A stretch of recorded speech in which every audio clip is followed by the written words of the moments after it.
Vysokánský pilot z Balkánu, který ještě před pár lety válel například v dresu Barcelony.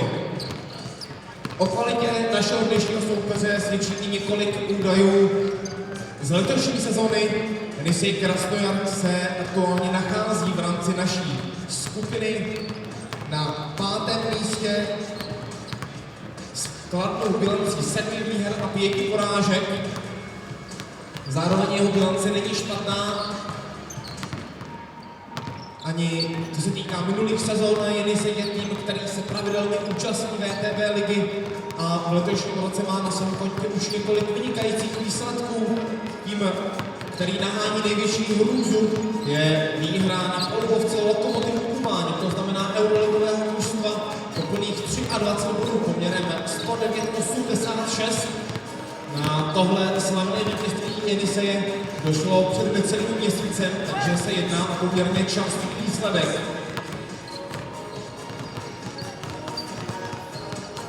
S týmem z Krasnojarku jsme se utkali už několikrát, celkem jsme odehráli v poslední sezónách 5 vzájemných zápasů a vždycky to byla hodně vyrovnaná, podívaná v celkovém součtu.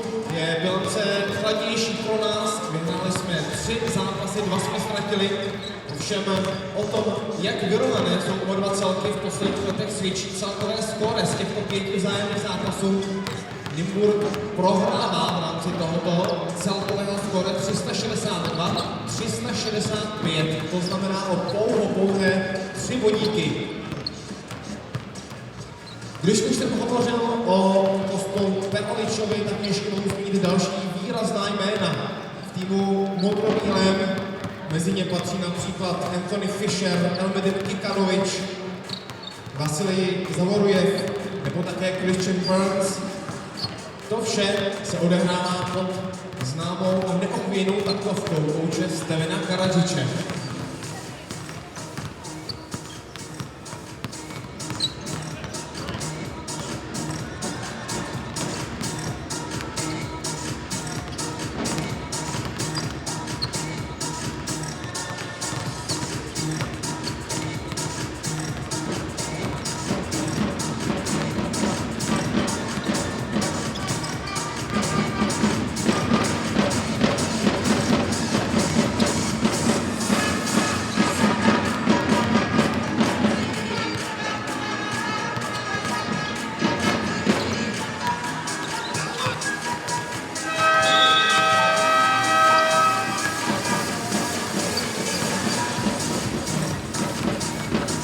Do začátku zápasu zbývá méně než 6 minut a to je ten ideální čas na to, abychom si představili soupisky obou celků.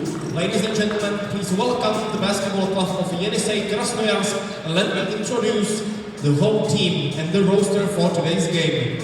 Takže tohle je soupiska našeho soupeře. Číslo 4, number 4, Alexej Nesterov. Číslo 5, number 5, Anthony Fisher.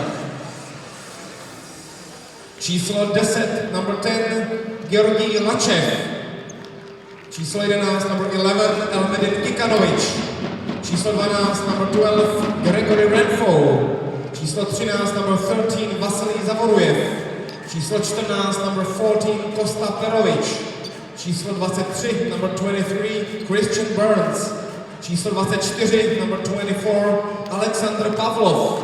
Číslo 31, number 31, Maxim Krivošev a číslo 41, number 41, Jačeslav Zajcev. Hlavním koučem týmu, jak už bylo řečeno, je pan Stevan Karadžič.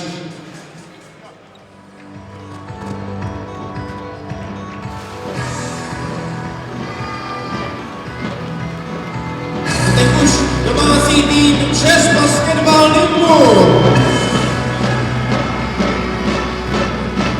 Číslo 4, Petr Benda. Číslo 5, Tomas Masamba.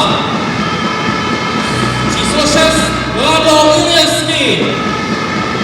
Číslo 7, Vojtěch Hruban. 8 má Lukáš Paliza.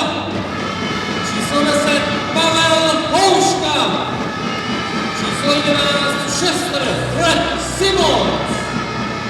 17 nastupuje Rašíd Mahavašič.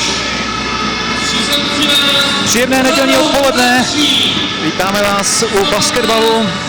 VTB United League, neboli prestižní VTB Liga, má na pořadí další zápas základní části a tým ČEZ Basketbal Nymburk hostí ruský tým, který je právě teď ve velké formě a s kterým bojuje o playoff, tedy Jenisej Krasnojarsk.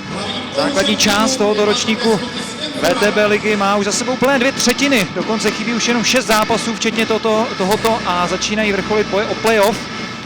Můžeme být určitě rádi, že ČEZ Basketbal Nymburk stále v těch bojích o playoff je, stále má šanci, ale bude to mít hodně těžké. Tady jsou poslední poslední zápasy dvou dnešních soupeřů. Jenisej získal hodně důležitou výhru nad Spartakem Petrohrad, zatímco Nymburk bohužel neuspěl v důležitém zápase ve Zořelci, zkomplikoval si situaci a můžete vidět v tabulce, že tedy je v tuhletu chvíli na 8. nebo možná můžeme říkat děleném 7. až 8. místě a právě dnešní soupeř Jenisej Krasnojarsk je na místě 6.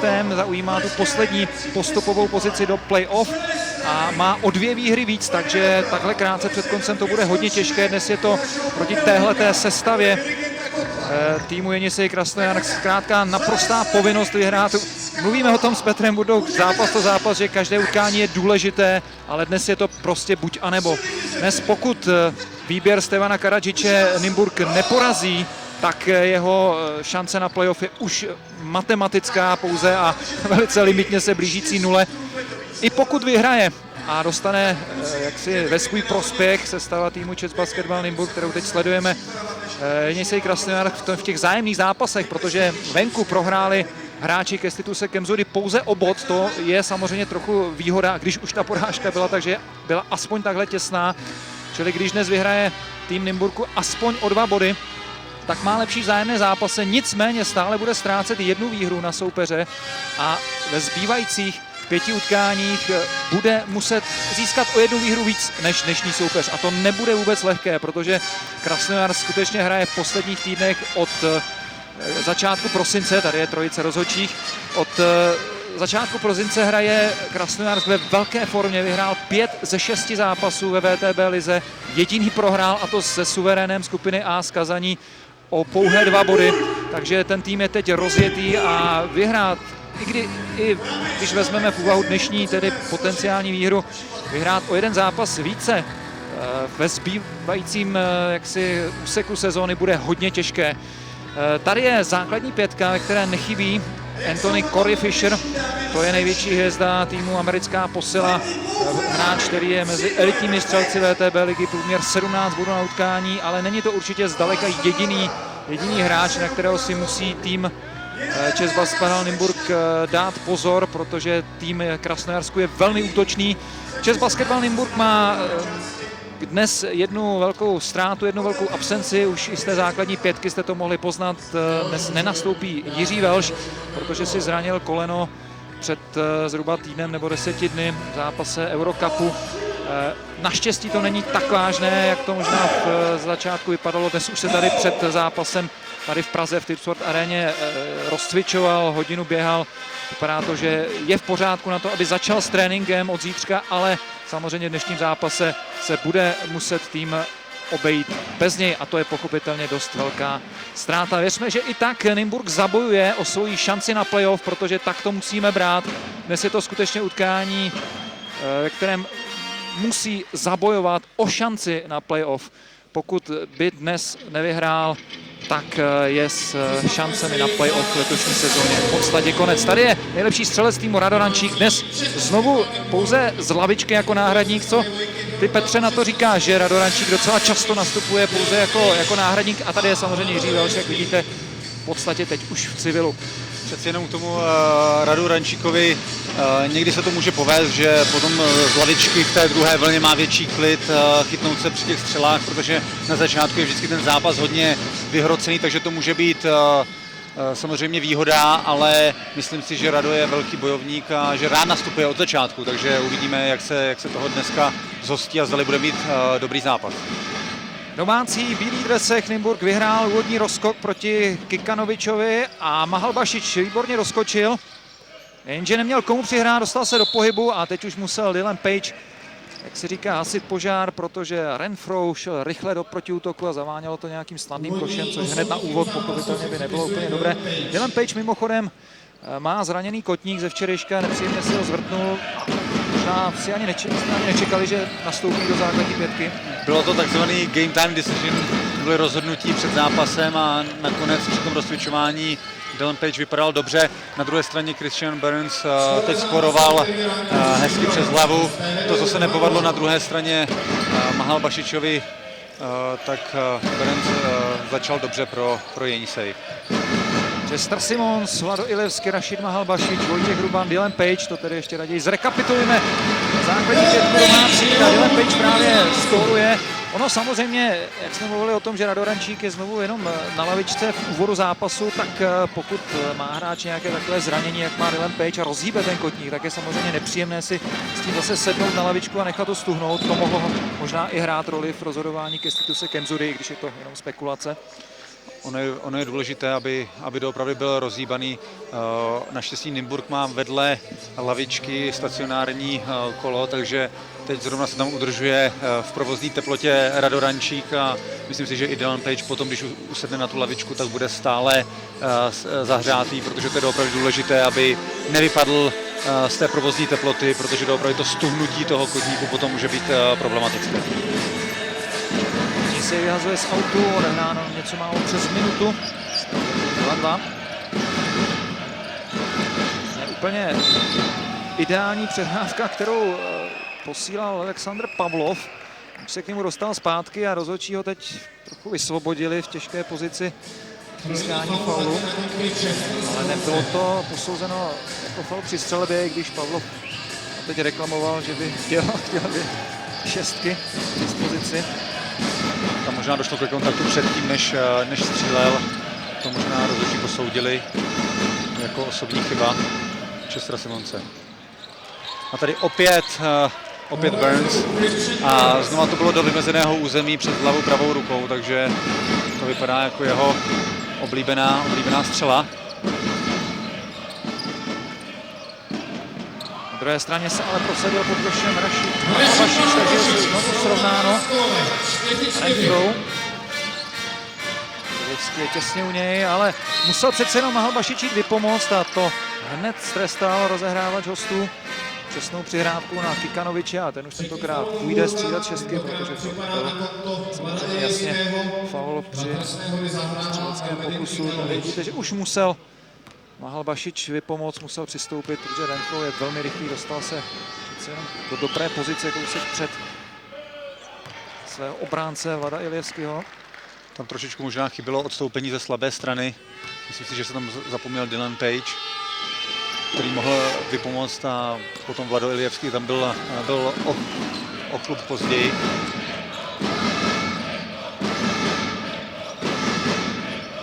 Je 4 pro hosty, Vojtěch Hruban míče, se tam zasekl Fischer ve cloně a tím se obrana hostů rozhodila. To je škoda, protože to byla úplně ideální pozice, spousta času, ale všechno do koše samozřejmě spadnout nemůže.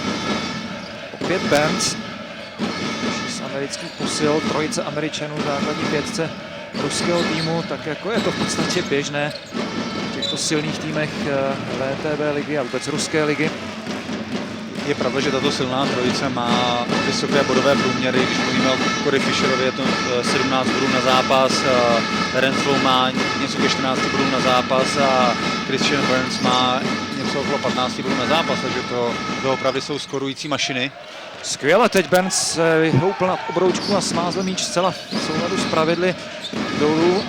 Jinak by to asi 2 body pro Mahalbašiče byly. A vidíte, že umí střílet i z dálky, tak zatím je to právě Christian Burns, který nejvíc zlobí hráč, který má za sebou college, tedy univerzitu, dejme tomu ve Filadelfii. Střídal už spoustu evropských týmů, hrál v Itálii, v Izraeli, na Ukrajině, v Německu, loni v Portugalsku. Tedy novou letošní posilou týmu Jenisej Krasnojarsk a v týmu se zabydlel velice dobře. Je to velice zajímavý příběh Burnse, protože on není z žádné velké univerzity a nikdy nebyl nějakým velkým talentem, ale je vidět, že doopravdy basketbalovou abecedu zná dobře, umí pod košem, umí vystřelit zvenku a zatím se jeví jako velice platná posila Jenise. Nevím, jestli si to už neříkal, ale průměr má skoro 15 bodů na utkání ve VTB lize. To je samozřejmě v podstatě špička ligy, protože vezmě v úvahu, že třeba Rado Rančík má průměr 15,6 a je 11. nejlepším střelcem celé VTB ligy ze všech 20 týmů. A střela v úplně poslední sekundě časového limitu, Pavlov se netrefil. A to byla výborná práce Vojty Hrubana na Corey Fisherovi. Teď zase naopak skvěle zapracoval při útočném doskoku, ještě to asi i byl faul, ale se naštěstí tím odrazil tak dobře, že to byly snadné 2 body. A to jsou právě ty drobné věci, které Vojta Hruban dělá velice dobře, a to je obrana Coreyho Fishera a potom na druhé straně ten útočný doskok, který na podruhé samozřejmě proměnil.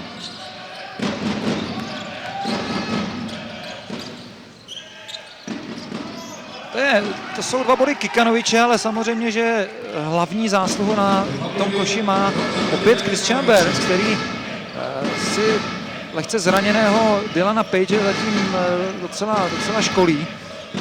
Ten na něj v obraně vůbec nestačí. Mahalbašič byl těsně pod košem, Renfrew ho fauloval. Zatím ty akce na Rašida Mahalbašiče vycházejí, ale ty příhry jsou jen tak. Tady vidíme, že ta výpomoc Renfrewa byla relativně včas. Naštěstí to Rašid utrhl i s oběma pažemi amerického rozehrávače.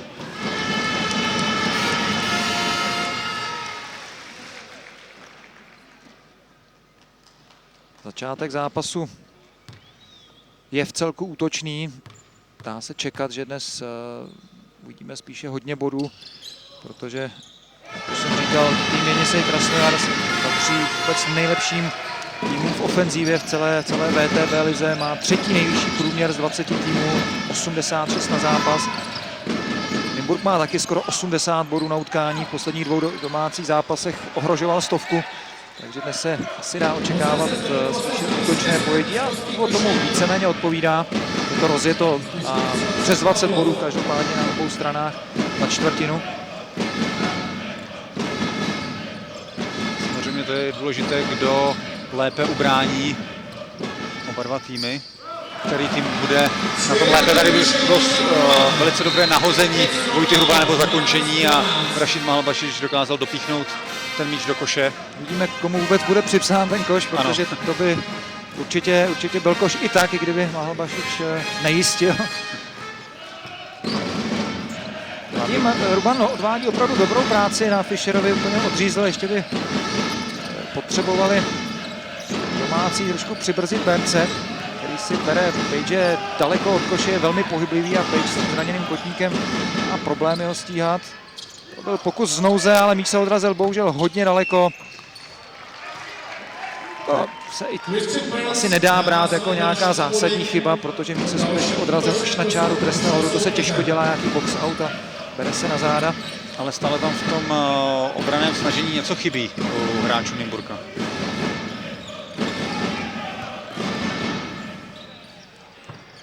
Page neproměnil levou přes hlavu. Zblízka a dopředu jde znovu Renfrew. Už se chystá první střídání, Petr Benda už je připraven u stolku. Kikanovič měl trochu problémy, ale může pokračovat v akci. Dobře, že ho Mahalbašič nechal vystřelit, to není úplně parketa Kikanoviče, dělá mu ten půlkrok zpátky. Vypídl ho k té střele.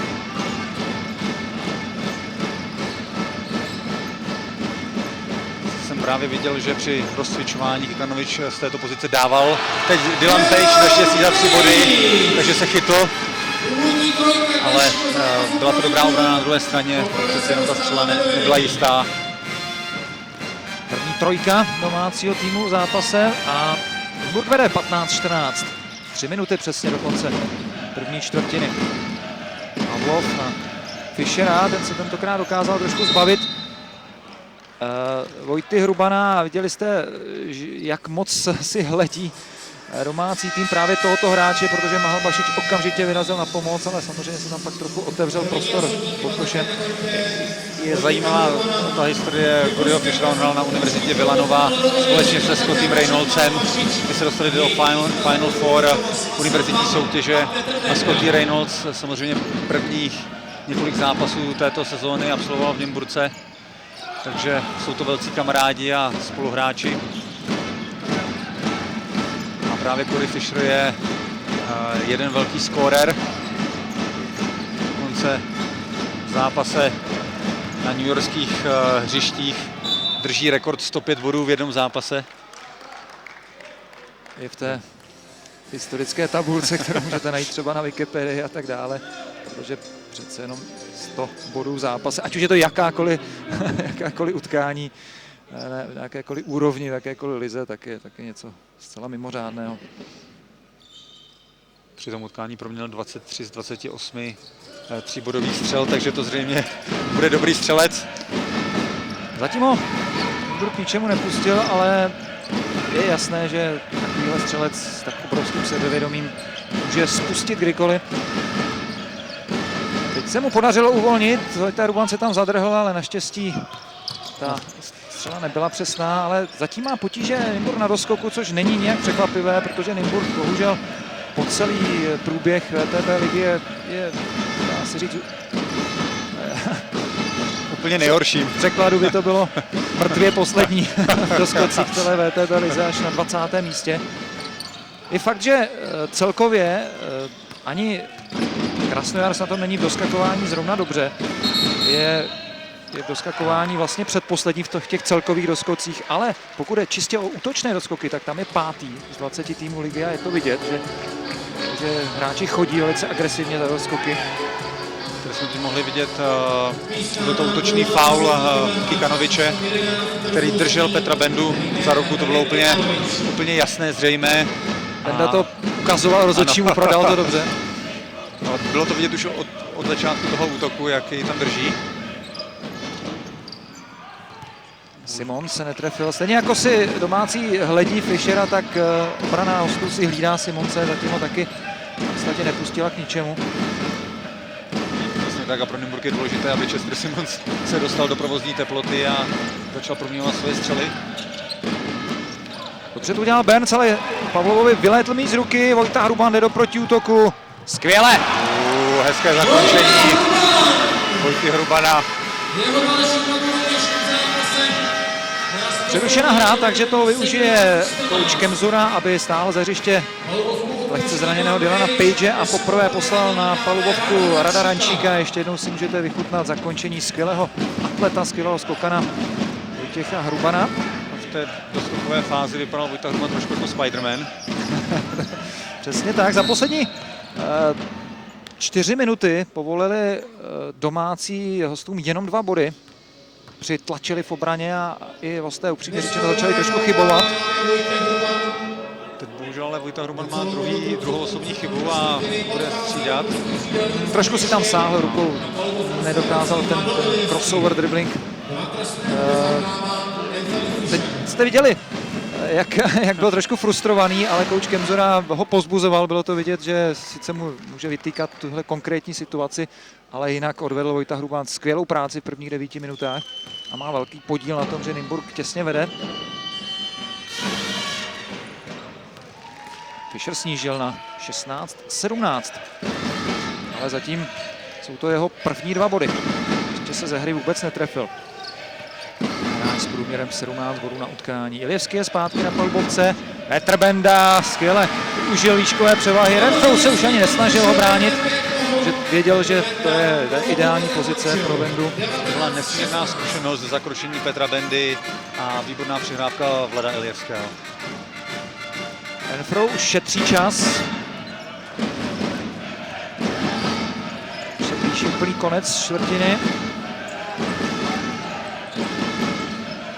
Ale to zakončení nechali hosté úplně na poslední sekundu a Berns musel střílet přes blok. Domácí budou chtít zakončit také samozřejmě co nejpozději, aby nedali už Krasnojarsku žádnou šanci. Simons to bere na sebe a bere to dobře. Navíc sekundu před koncem zvyšuje na 21:16 a hosté už ani nestihli vyhodit z autu. Tak to byl dobrý závěr první čtvrtiny. Tak díky jeho prvním bodům v dnešním zápase vedeme po 10 minutách 21:16.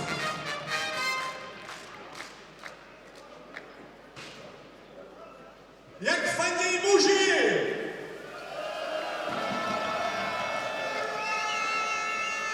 Jak fandějí slečny do 18 let! Jak fandějí slečny nad 50 let! To je fandí dva pánové, to je zvláštní. A jak fandějí všichni!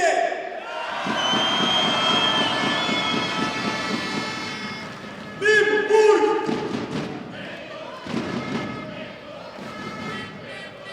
Dámy a pánové, je velkou ctí všem nám, že můžeme zde v hale v Pražské aréně též vidět jednoho ze slavných hollywoodských herců. Je to William Fichtner. Přímo naproti vám, druhý zprava. Já bych se poprosil kamera, aby ho zabrala.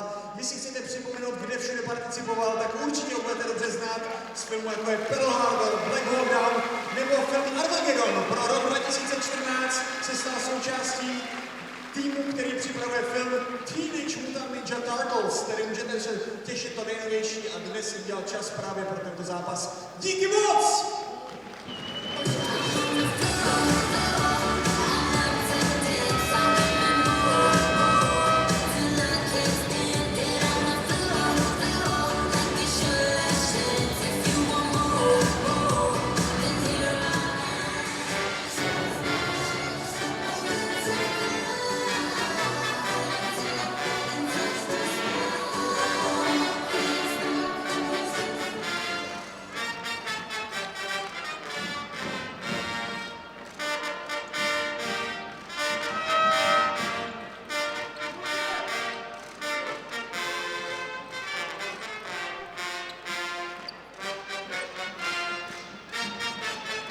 Skvěle zvládl tým ČEZ Basketball Nymburk koncovku první čtvrtiny. Ještě 4,5 minuty před koncem té čtvrtiny prohrával 12-14, ale závěr byl skvělý. Závěr byl skvělý, 9-2.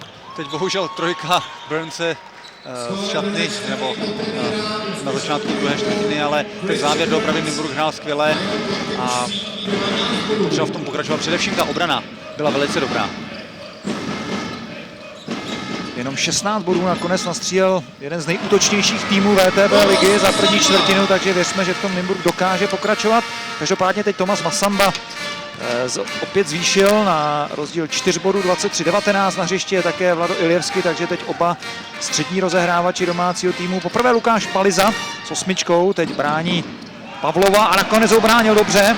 Měl ruce vertikálně nahoru, rozhodčí nechali ten kontakt a myslím, že to posoudili správně. Petr Benda je taky na hřišti a nejlepší střelec týmu Rado Rančík, který se dostal na polbovku až v poslední minutě první čtvrtiny.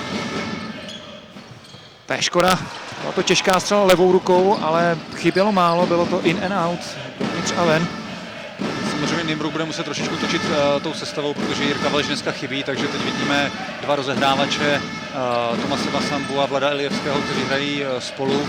Už v několika zápasech to nastupovali a docela to Nymburku vycházelo. Hosté teď nemají na hřišti svoji hvězdu Coryho Fischera.